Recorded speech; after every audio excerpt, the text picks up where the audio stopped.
What are the 4 steps to bringing the spouse of a U.S. citizen to the United States? Hi, Jim Hacking, immigration attorney practicing law throughout the United States out of our office here in St. Louis, Missouri. If you're watching this video, that probably means that you've either gotten married or are about to get married to a spouse overseas, and we're going to discuss the I-130 spouse visa process in this video. Alright, so you've gotten married, you've gone overseas, you have the marriage certificate. The marriage certificate has been recorded with the proper authorities in your spouse's home country. Now it's time to bring them here. Now hopefully when you went, you brought a lot of materials back with you from your spouse, and that we're going to be able to put those all together in our initial submission.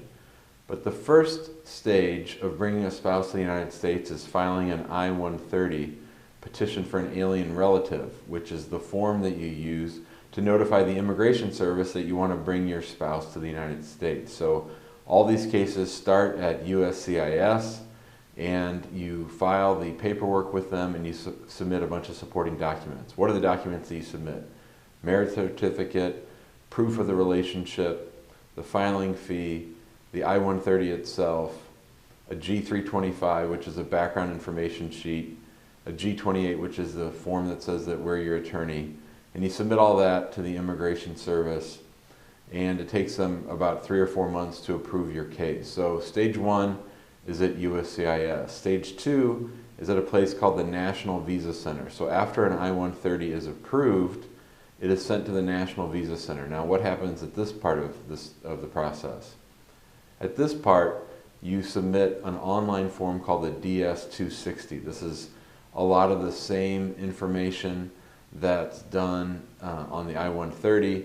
It asks for a lot of the background information about the relationship, about the 2 spouses, about the U.S. citizen, about the non-citizen.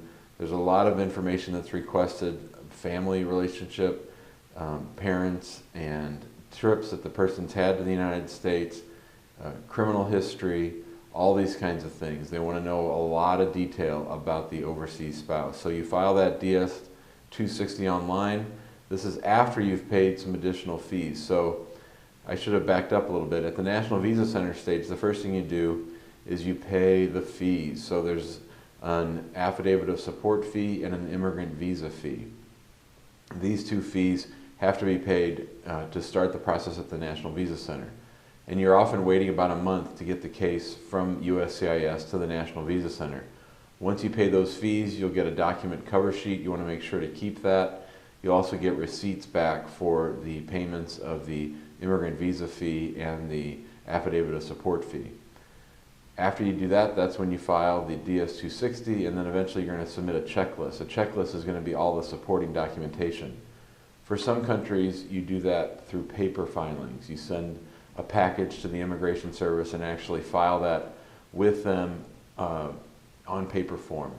In other countries, if it's a country that is electronically based, you have to deal everything through email. Sometimes these emails are very long and lengthy. You have to send more than one email because there's so many documents that you have to submit. You again have to submit copies of the marriage certificate, copies of birth certificates, copies of identifying information, copies of passport biographic pages, all these kinds of things you're going to have to submit to the National Visa Center. And then once they have everything that they need, they're going to ask you also to submit an affidavit of support. So this is a form that demonstrates that you're going to be able to economically support the person when they come to the United States. And if you have questions about affidavits of support, we have a lot of videos on that subject as well on our website. But basically you're going to have to demonstrate that you make above 125% of the poverty guidelines, and that when your spouse comes to the United States that they're not going to become a ward of the state, or that the government's going to have to pay for them for food stamps or medical care. Alright, so once you get out of the National Visa Center, which also takes about 3 or 4 months, then you're ready to get working with the embassy. Now every embassy handles the next stage of things very differently, but eventually you're going to get a notice in the mail or by email that it's time for your spouse to go for their interview. And typically, once the case is done at the National Visa Center, it takes about 2 months for you to get that interview notice, sometimes a little bit longer. Once they get the interview notice, they're going to have to get a medical exam. And so in the home country, there are doctors that are going to be designated by the embassy that says this is the doctor that you need to see to get your medical exam taken care of. And you have to do that before the interview. Eventually you're going to go to the interview. Hopefully at this point the embassy has everything that they need in order to approve the application. It's always a good idea to bring a complete copy of everything. Sometimes you're going to have to bring originals. They might ask you about those, so you want to make sure that the overseas spouse has the originals, that you do not submit them either to USCIS or to the National Visa Center. And then at that point, the spouse goes in for their interview. These are relatively quick. They want to make sure that the marriage is legitimate and that the couple still intends to live together and that the person wants to come to the United States.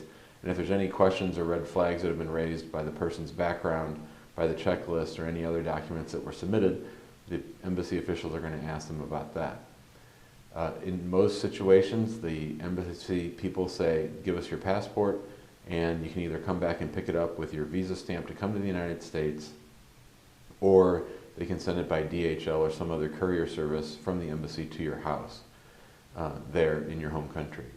And once you get that visa, you have a couple months to come to the United States. You'll probably also have a packet of background documents that you're going to want to bring with you through customs. You're going to show the customs official your passport with the visa stamp and give them that envelope.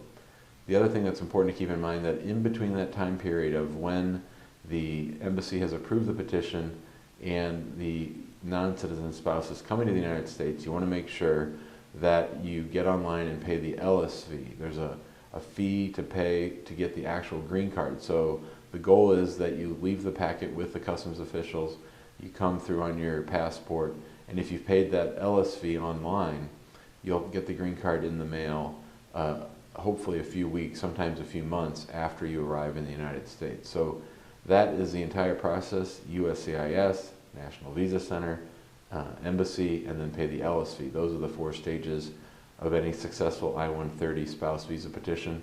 We hope this video helped explain things to you. If you have any questions, feel free to give us a call at 314-961-8200, or you can always email us at jim@hackinglawpractice.com. We hope you like this video. If you have any questions, get a hold of us. Otherwise, be sure to subscribe to our YouTube channel so that you can be updated when we make new videos. Thanks a lot. Have a great day.